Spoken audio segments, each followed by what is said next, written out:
Gotas de ópera. Esto es un podcast malpensante en alianza con Cineco Alternativo.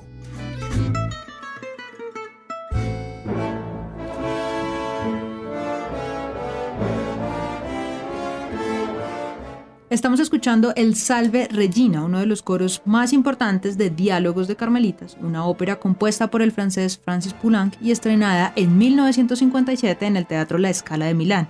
Eso, hablando de ópera, es más o menos ayer. Diálogos de Carmelitas es una historia inspirada en la persecución que vivieron las monjas carmelitas, la compañía de las hermanas carmelitas, durante la Revolución Francesa y el régimen de Robespierre, que condenaba a todos los que estuvieran en contra de los ideales de la República y de la democracia. El terror sin virtud es desastroso. La virtud sin terror es impotente, decía Robespierre.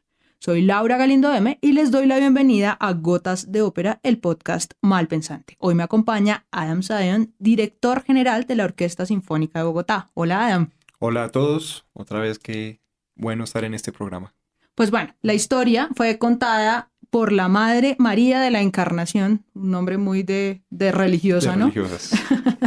Que sobrevivió a ese régimen y fue pasando el tiempo hasta que en 1930 una alemana, Gertrude von Lefort, lo volvió novela y le puso una protagonista que se llamaba Blanche de la Force. Más tarde intentaron volver la novela, pero como que la cosa no funcionó, entonces terminó siendo una obra de teatro y fue así que este guión llegó a Poulenc, ¿no? Sí, y porque incluso llegó a Poulenc de manera accidental porque le habían comisionado otra obra y él no estaba muy contento con esa versión o esa historia que le habían propuesto. Entonces finalmente le dijeron, bueno, entonces tome esta historia de las monjas de la Orden de las Carmelitas. Pues Poulenc tenía una relación o una afinidad muy fuerte con la vida espiritual y eso se nota muchísimo en la manera como compone la música y las texturas que él logra a lo largo de la ópera. Entonces se siente esa vocación. Entonces muy natural el tema para Poulenc. Claro que sí, el rollo final quedó más o menos así. Blanche es una joven aristócrata que vive aterrada con Robespierre y con la República y dice que qué miedo todo, que quiere huir, que quiere esconderse y como solución se le ocurre volverse religiosa. El chiste se cuenta absolutamente solo porque con tan mala suerte que las monjas son las primeras perseguidas por el régimen. Sí, y al final es muy curioso porque termina siendo un personaje tan temeroso, es el personaje más valiente porque de manera autónoma decide subir al patíbulo y pues terminar en el destino que tienen todas sus compañeras. Entonces es un contraste, es un personaje que evoluciona a lo largo de la ópera desde el temor hasta, no sabemos si es un nivel supremo de la valentía o una valentía lograda por la convicción.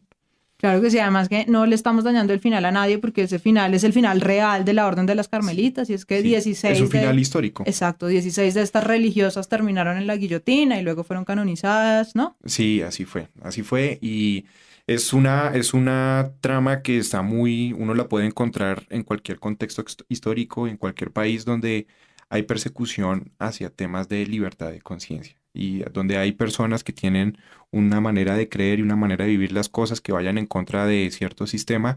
Históricamente se ha visto muchos casos donde las personas o regímenes terminan aniquilando o persiguiendo y pues esta es una pequeña historia que habla de esta situación tan común en la historia de la humanidad.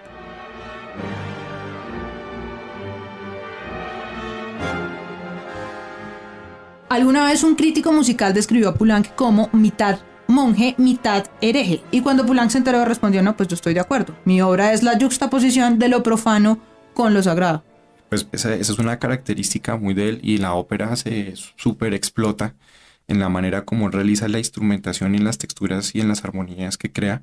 Incluso él retoma un poco de Debussy, la manera como presenta las guías melódicas y toma como referencia ese modelo y a partir de las guías melódicas después empieza a desarrollar los temas, pero la manera como lo instrumentaliza Poulenc en el lenguaje del siglo XX y con esa religiosidad o ese misticismo, más que religiosidad, es un tema de misticismo que queda impregnado en la obra. Y como la obra todo el tiempo está hablando de temas relacionados con el temor, con la muerte, con una sensación de lo espiritual tal vez, o de lo desconocido después de la muerte, todas esas texturas y esa frialdad se siente a lo largo de la ópera. Claro que sí, además que tiene esa combinación profana que en medio de todo es un grupo de amigas. ¿no? Cuando Blanche de la Force llega a este convento, encuentra amigas, encuentra a su mejor amiga, tiene rivalidades con otras, se quieren ganar como la aprobación y el cariño de la madre superiora y se pelean por eso, que son cosas muy mundanas, que es una guerra de popularidad que fácilmente uno puede ver desde el colegio en cualquier grupo social. Sí, y en torno a eso hay una escena que es muy fuerte, que es la muerte de la superiora.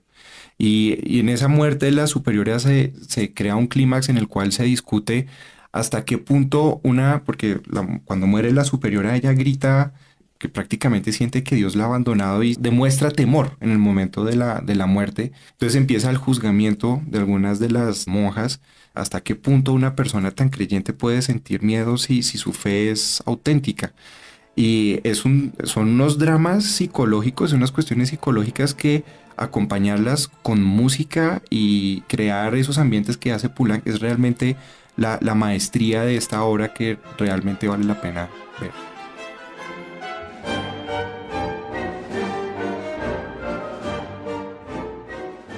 Esta ópera se sale por completo del estilo de Poulenc y del estilo de música que ya se venía haciendo en esa época porque es absolutamente tonal, cuando ya hacía varios años y yo diría casi un siglo se estaba escribiendo en la tonalidad. Estamos hablando de 1957, donde ya estaban las series, los ejes de Bartók, el serialismo integral.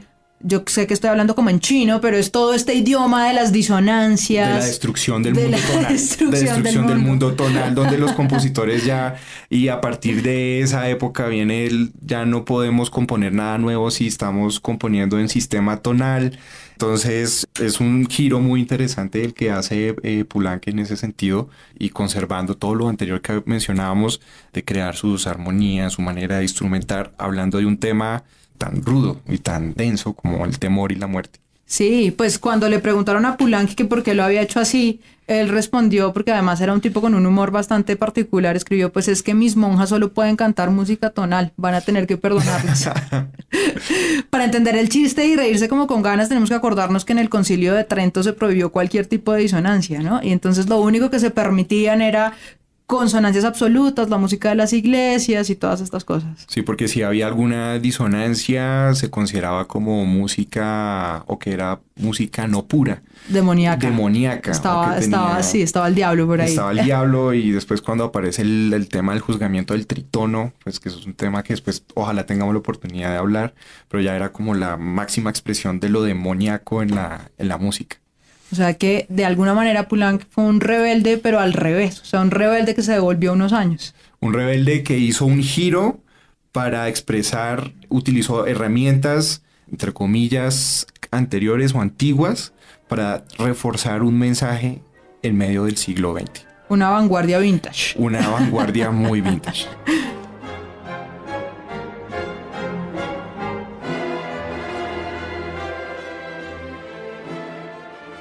Bueno, ya hemos hablado de los retos que representa esta ópera, un poco mezcla lo profano con lo sacro, lo antiguo con lo actual, lo tonal con lo atonal, pero además tiene unos retos muy particulares para los músicos, para la orquesta, para quien los dirige, así que voy a invitar de nuevo a Felipe Aguirre para que nos cuente. Él tuvo la oportunidad de estar al frente de este montaje. Él es el director principal invitado de la Orquesta Sinfónica de Bogotá. Uno de los grandes retos de esa experiencia en la ópera de Ciudad del Cabo con los diálogos de las Carmelitas fue lograr un balance adecuado entre los cantantes y la orquesta. Pues yo creo que esta obra en concreto tiene una orquestación sumamente colorida y densa que pues para una obra sinfónica funciona perfecto. Pero en el caso de la ópera hay que realmente modularla y matizarla bastante para que se pueda escuchar con mucha claridad la parte vocal. Por otro lado, es una obra muy dramática que prácticamente no tiene momentos de relajación, salvo un par de áreas, y que en este sentido es muy difícil de construir a nivel formal.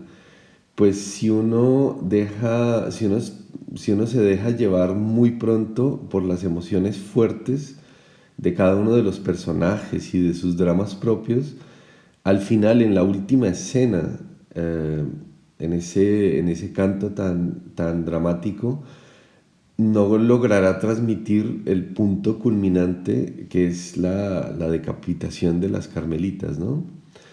Yo creo que el ideal es poder llegar a ese final aún con la posibilidad de seguir escalando y subiendo la tensión musical hasta la confrontación más dramática, y además que es también un momento muy religioso, ¿no? Muy casi místico, hasta esa confrontación con la muerte. Yo creo que si se logra esa construcción, la obra es sublime, y si no, puede ser a veces un poco pesada e incluso aburrida, porque, como decíamos, es una obra que tiene pocas tensiones.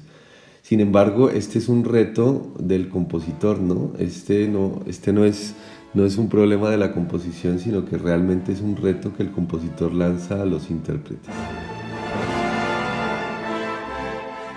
Para esta temporada, el Teatro Metropolitano de Nueva York trae una versión que promete ser bien interesante, porque en el papel de la protagonista, o sea, de Blanche de la Force, está Isabelle Leonard, que ya habíamos visto en Marnie. Uh-huh. Es alguien que está debutando por primera vez en la ópera del Teatro Metropolitano, y en Marnie le fue muy bien, así que pues hay que ver cómo le va en esta, ¿no? Y está tomando un perfil de repertorio muy contemporáneo. Y pues esta va a ser una ópera, pues obviamente, aparte del drama que es muy, muy fuerte, a veces hay que también invito a hacer el ejercicio de escuchar las armonías. Las armonías de Poulenc son maravillosas, los giros armónicos de él, la parte de la instrumentación. Entonces, no disfrutarlo solamente desde la perspectiva de lo que está pasando en la escena, sino también tratar de la música en sí, que es preciosa. Bueno, pues así que esta ópera hay que verla. Estuvo con ustedes Laura Galindo M. y me acompañó Adam Sion, director general de la Orquesta Sinfónica de Bogotá.